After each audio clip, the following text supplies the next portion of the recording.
1 million are displaced. In Bangladesh, though, the situation is far more serious. Reports say at least 15 people have died and more than 4 million have been displaced. The water has started receding in some parts, but it may take days for the flood waters to completely clear up. But what is causing this flooding? This region has been inundated by heavy rains. The rainwater caused widespread flooding. It has destroyed farmlands, ruined crops, and damaged homes. Rescue operations are underway, but the rescue workers, too, are struggling. The situation is so grave. There is a lot of aid, but if we're not able to rescue those who are stuck, who will we give it to? They will get the relief, for that they have to survive. We don't have boats here. I want all of Bangladesh to send us boats. We don't need more aid, we need boats so that we can save them. The situation is quite serious, yet Dhaka is engaging in politics over it. Nahid Islam is blaming India. He says India caused these floods. And who is Nahid Islam? He's one of the student leaders who led the anti-government protest, the ones that led to the ouster of Sheikh Hasina. He led that protest. Now, Nahid Islam is part of the interim government. He's serving as the advisor for information and broadcasting. And he says that India is engaging in quote-unquote anti-people policy. In fact, we have his statement, and I'm quoting, India has shown inhumanity and non-cooperation by opening the dams without any advance warning. Students and people of Bangladesh... I'm going to go ahead and call it. The people were standing up against the government, and India opened up the dams to stop them. I mean, they did do the schools and release the prisoners. Gosh. So they just literally said, all right, we're going to drown y'all. Holy cow. Are angry with this policy of India. And which dam is he talking about? The Dumbur Dam in Tripura. It is built over the Gumti River. Now this river flows through Tripura and into the Kumilla district of Bangladesh. Dumbur is also a hydropower facility. Both India and Bangladesh get electricity from it. Nahid Islam claims that this dam caused the flooding. He says India opened the dam gates without warning. But is that really the case? I'm going to read some of this. Flood situation in Bangladesh not due to release of waters from the Indian dam on Gumti River, Tripura. We have seen concerns being, this is from the government of India, by the way. We have seen concerns being expressed in Bangladesh that the current situation of flood in districts on the eastern borders of Bangladesh has been caused by opening of the Dumbur Dam upstream of the Gumti River in Chapura. This is factually not correct. So they are flat out denying the accusations in the first paragraph. We would like to point out that the catchment areas of Gumti River that flows through India and Bangladesh have witnessed heaviest rains of this year over the last few days. The flood in Bangladesh is primarily due to waters from these large catchments downstream of the dam.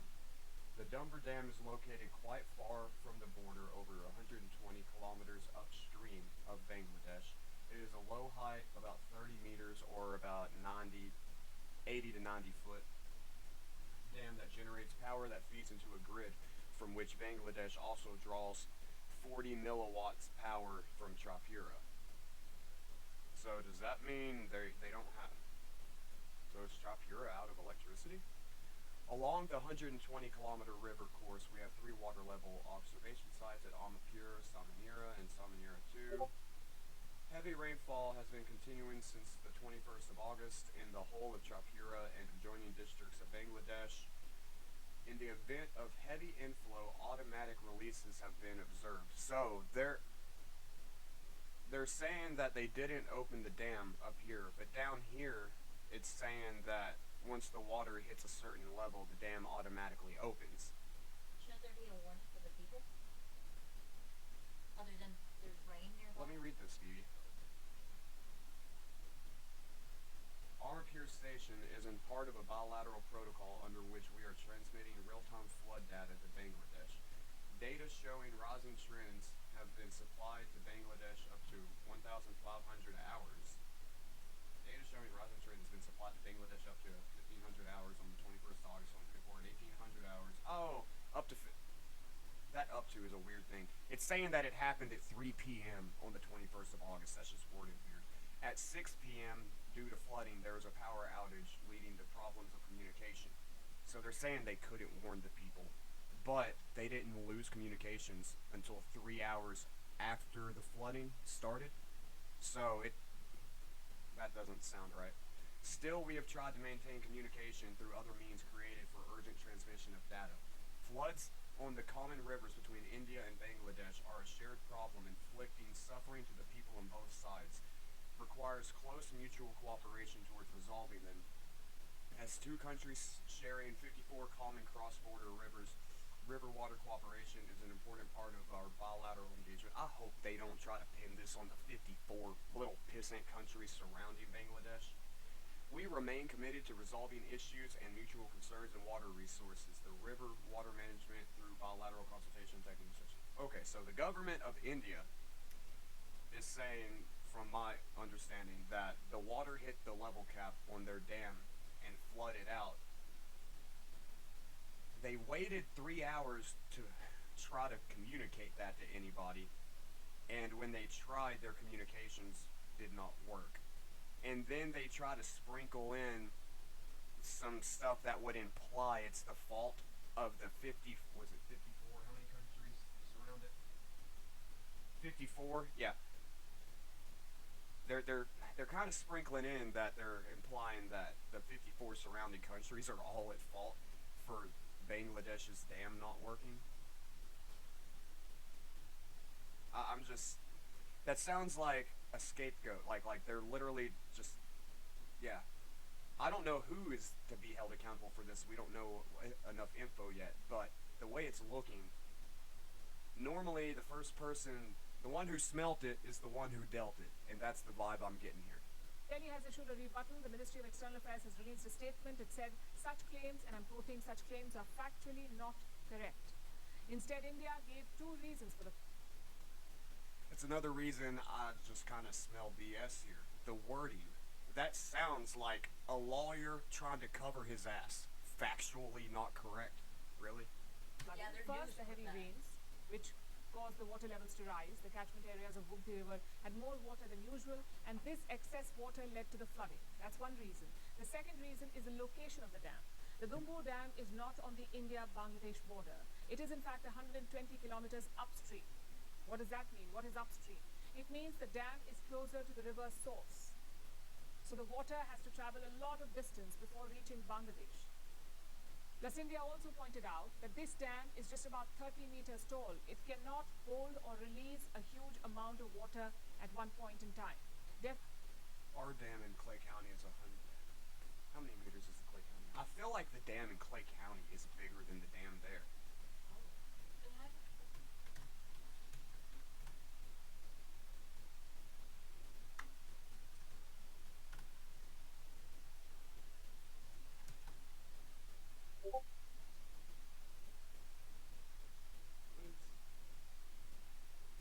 I keep getting a ding, but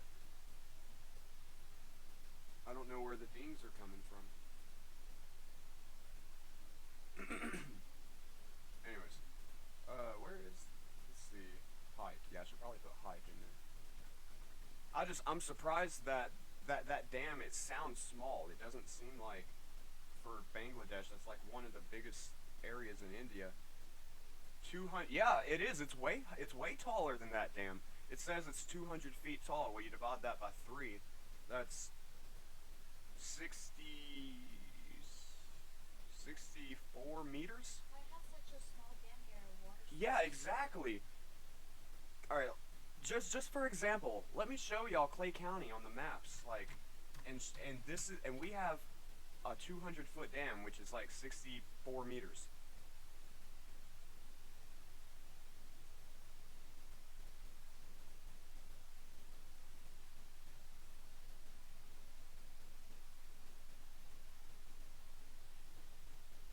This is Clay County. Look, I mean, we have a river that goes through, but in comparison to...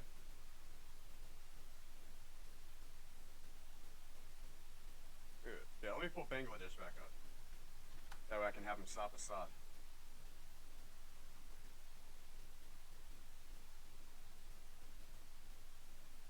Alright. All the water surrounding Bangladesh, and they only get a 30-meter dam. Clay County only has this little bitty river, and we get a 200-foot dam. And we're not even surrounded by big bodies of water. Bangladesh is surrounded by very large bodies of water. Like, what was their engineers thinking that a 30-meter dam would support that? We've worried about our dam here before. Definitely not enough to flood entire towns or villages. However, India did mention that the Dumbu Dam was auto-releasing some water. This was because of the rainfall, and this too is not unusual. All dams that generate electricity store water. When this water exceeds the reservoir's capacity, the dam releases some of it. And this does not cause a flash flood. But Nahid Islam has made a statement blaming India, and this statement has taken a life of its own. It has reignited anti-India sentiments in Bangladesh. Students took to the streets. There were protests in Dhaka University where students blamed India for the floods.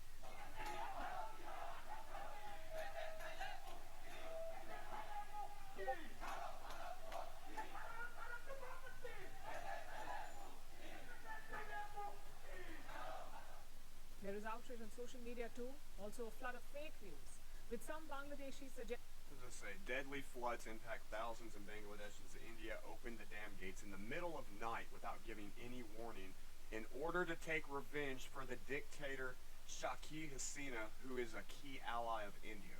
I don't know anything about that. Who is Sheikh Hasina?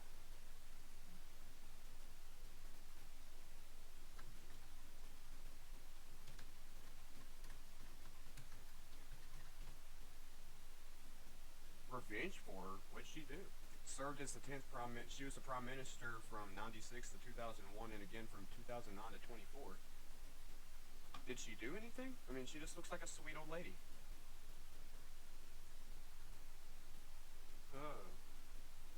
She won a 91 election, so she's been in politics for decades. I thought that said easy life. It said early life. So her father was the government minister in 54. So she was born into it. Girls' school. Family murder.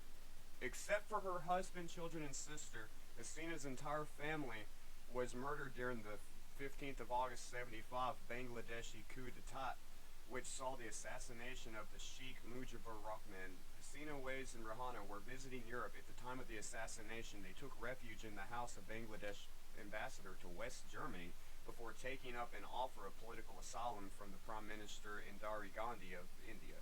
The surviving members of the family lived in exile in New Delhi, India for 6 years. Hasina was barred from entering Bangladesh by the military government of Zur, I'm butchering these names, after she was elected president of the Awami League on the 16th of President 1981. She returned home on May 81 and received a welcome from thousands of Awami League supporters. So, from what I'm getting from that, some political stuff happened, and she basically got, what is it when them old tribal place, exiled, yeah, but there's another word for it when they, like, say you can't come back, like banned, yeah. They basically, like, disowned her and kicked her out, and then she, like, won an election and somehow came back in. But that was in 1981. This is 2024, almost 45 years later. What's happened recently, though? Like, these people wouldn't just now be doing stuff about that. Third term, how many terms? This 5th term, resignation. So she resigned on the 5th of August, which was just 2 weeks ago. Her resignation, Chief Army Staff, later that day, Hasina fled to India in a chaotic departure. So, they, like, started rioting when she resigned? What did she do to make her, that she had to resign? Like, there's more to the, there is a lot to this.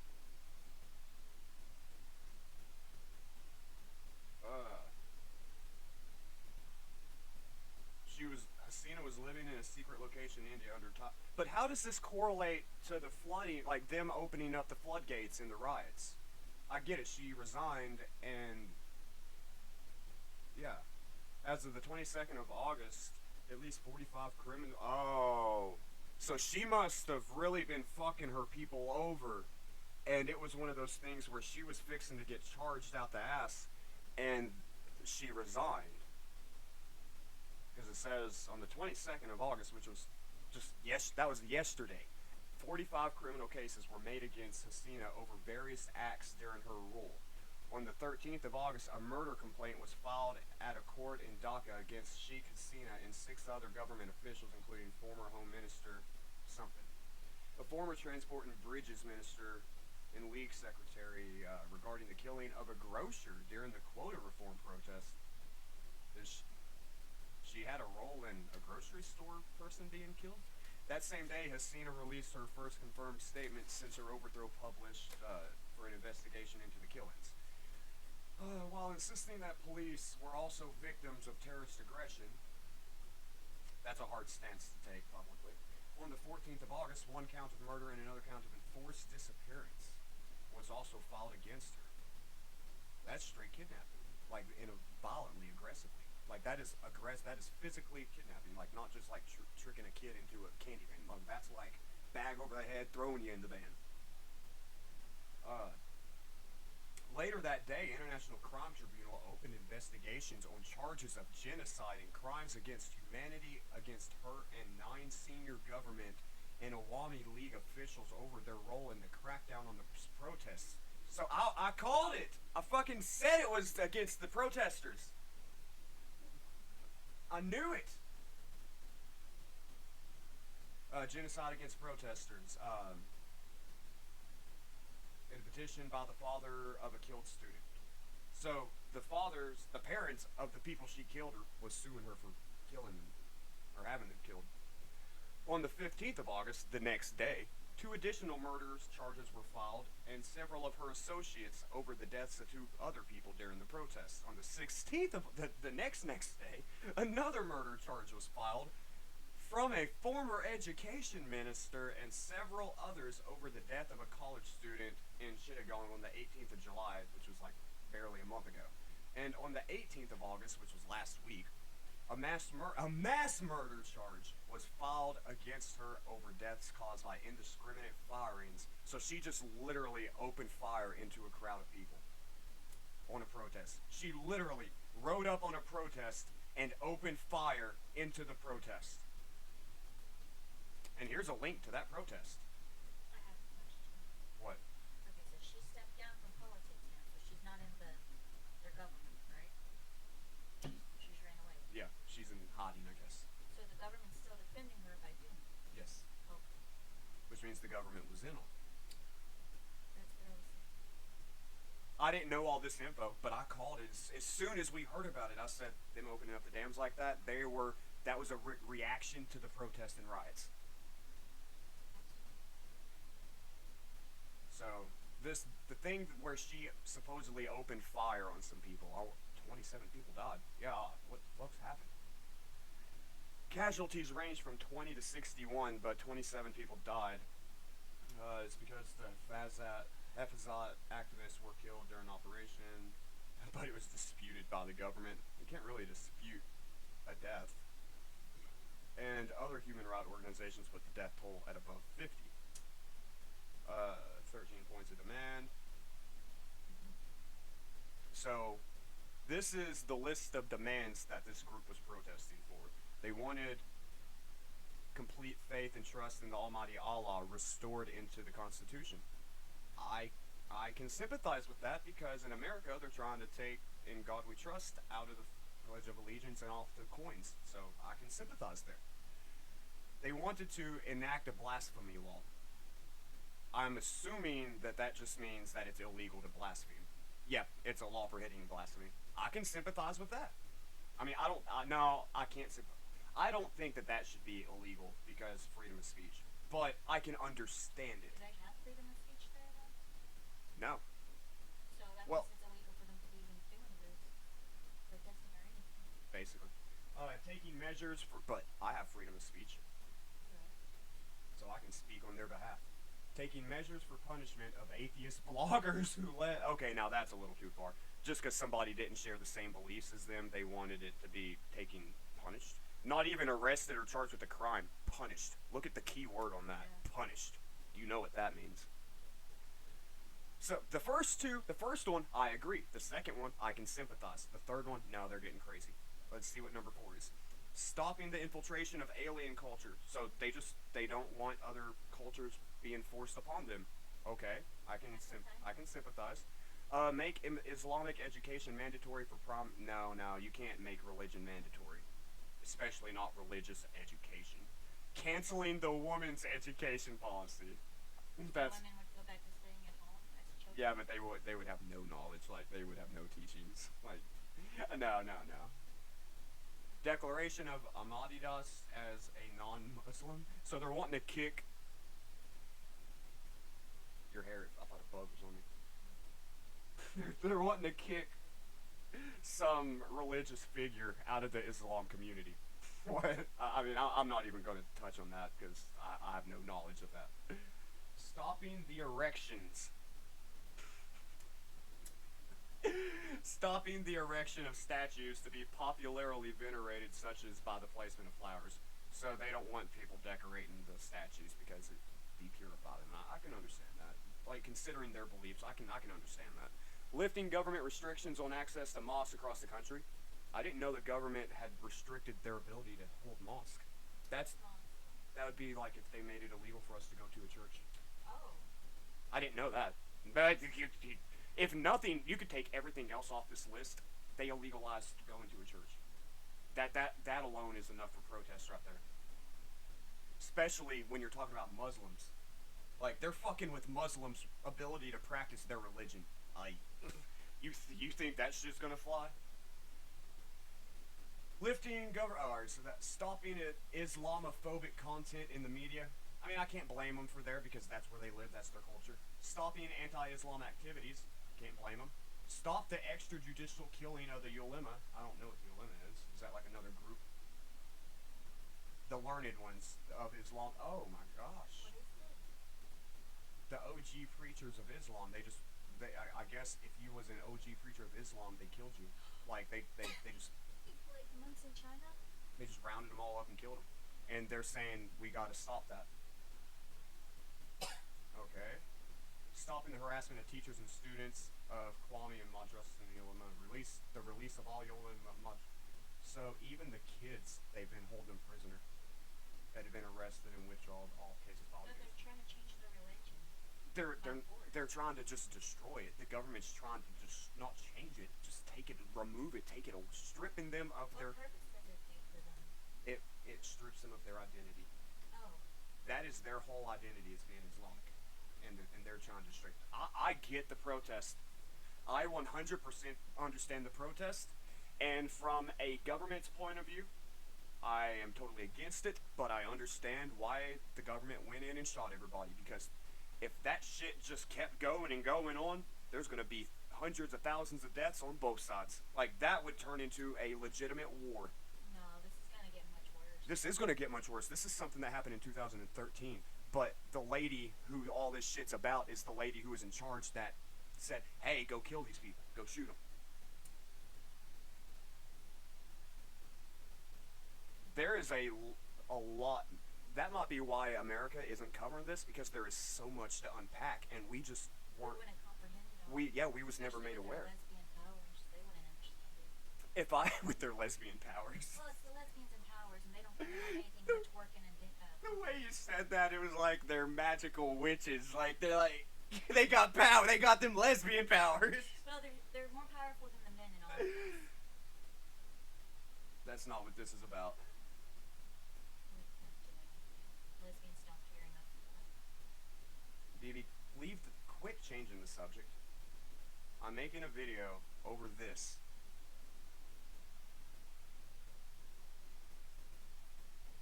I'm gonna have to cut this entire segment out because you totally derailed the video.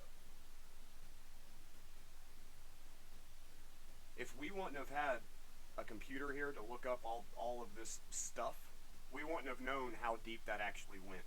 Suggesting a link between Sheikh Hasina's ouster and these floods. They claim that India deliberately released the flood waters in response to Sheikh Hasina's removal from power.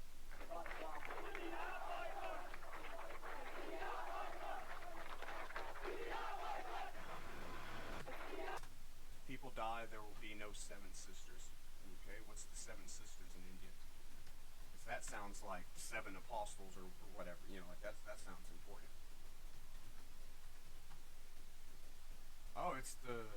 Oh, wait, that's in the U.S. I already know about the sister schools. Oh, it's the 7 main countries of Northeast India. Okay. Well, of course if people die there, then they won't be there. And that's another thing, it makes it hard to cover this for American news outlets because, like, shit like that just doesn't translate to us grammatically. Like, yeah, we can translate it word for word, but it's not going to mean the same thing to us. That doesn't mean anything to us. That's like us saying, if everybody dies in Tennessee, there will be no Tennessee. Like, okay, yeah. If anybody died anywhere, there would be nothing there. Like,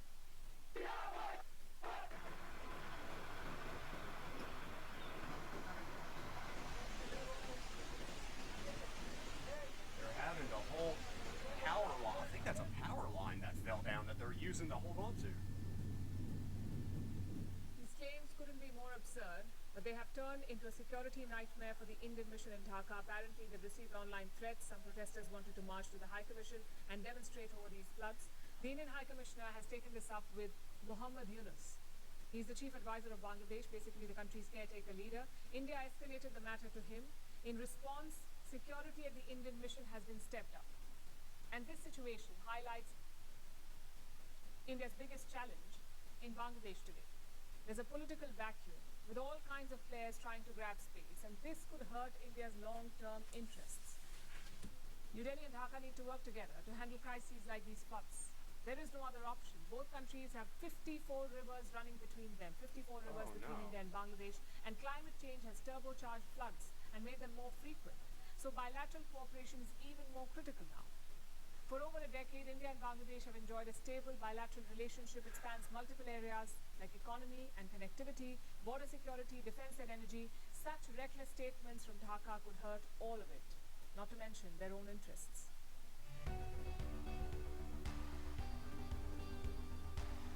Across continents, one powerful news source. One powerful news source. That's Putin and Kim Jong-un.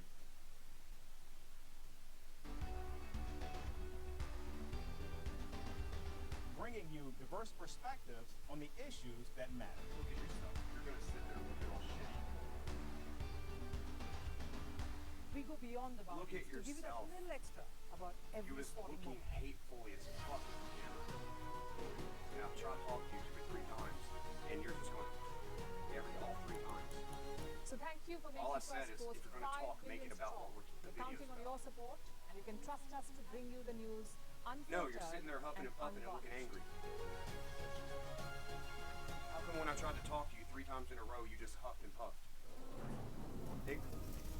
Exactly, you huffed and Climate puffed. change is on our doorstep. You went, It's time for a revolution to take root.